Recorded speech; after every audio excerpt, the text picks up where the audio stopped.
Guys, welcome to my videos. So guys, today in this video I'm going to describe how to get the accessibility or wheelchair requirement at Toronto Pearson Airport. Before you proceed further, please subscribe to the channel. So guys, today I had gone to airport to drop off my relatives, those who came to visit me from India. Both are like very old, 70, one is 70 plus and one is reaching 70. So, and from here they were going to USA to visit my other relative. Okay. Now we were a little bit worried because of their age, although they are fit, but still we were worried about their age and other things. So that is why we had booked wheelchair assistance. So how it works is like we did their online check-in. We even got the boarding passes online. When we reached the airport, we found that like they were not happy honestly after reaching the airport, because what they found that most of the counters were now automated. Like there's so much of automation at the airport. So initially they got to feel like, oh, how we will manage, because they're very old. They don't want to go through a lot of technological advancements. But still there were some counters which were manual and there were staff assisting passengers. So I took them. And one thing, they don't speak English at all. So I took them to there. Our flight was with Air Canada and it was from USA. So it was like gate F, and like they have dedicated aisles for US travel. So once you go to a departure, you'll find out.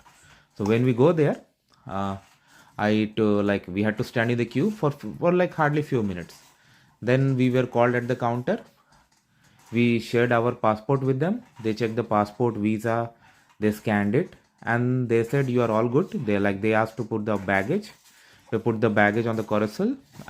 It was tagged. We were provided the stickers for baggage too. And then because we had booked wheelchair assistance, so they told the officer who was sitting there, she told us like there is the accessibility area, go there and they will arrange further for you. We said okay, fine. Then we went there and we showed them the boarding pass and other things, and they had all the details in their system. They said okay, you sit down, we will do about it.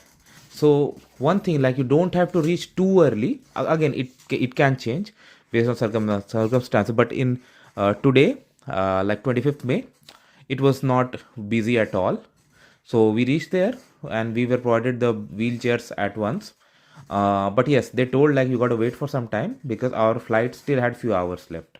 So they waited there for few hours, and then they came and they said okay, now we will take you.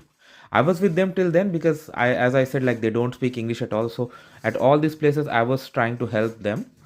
And also they were offering us that check-in, or you can say carry-on baggages, I'm sorry, that if we would like to put them for check-in, they will do it for free.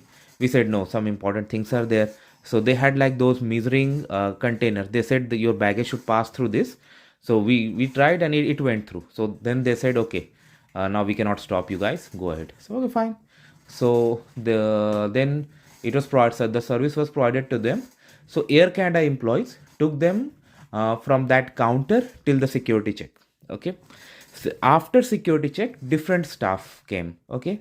So the Air Canada and I was not allowed to go for security. Of course, they allow only those who have the boarding pass. So I was waiting outside and I checked, but they crossed. I had a conversation. Now the second set of staff, those who came, they took them and took all the way till the immigration, US immigration. Now you may ask like they did not speak English, so how could they manage? So I should thank the Air Canada employee for this. Like I reached in the morning, there was a woman, she was very kind, too good. And when I explained to her that my relatives, they don't speak English, so she said okay, then take a piece of paper and write the following information. I said what? Write down where they are going, address, full details, write their details, their phone number.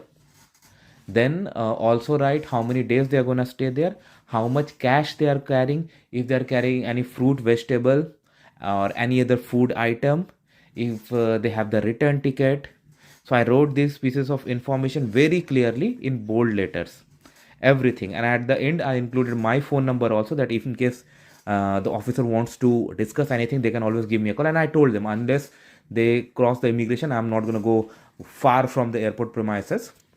So after their security check, another staff came and they took them all the way to US immigration. So what happened, like my relatives, they had that piece of paper, they handed over to the US officer before he could ask any question. So the US officer read through it, he checked the documents and he said go. He did not ask even a single question because there was no point asking, because my relatives, they do not speak English at all. And after that they went through and they reached the gate. So I hope this is gonna help you guys. Let me know what you feel about it. Thanks for watching this video. Please subscribe to the channel. Thank you.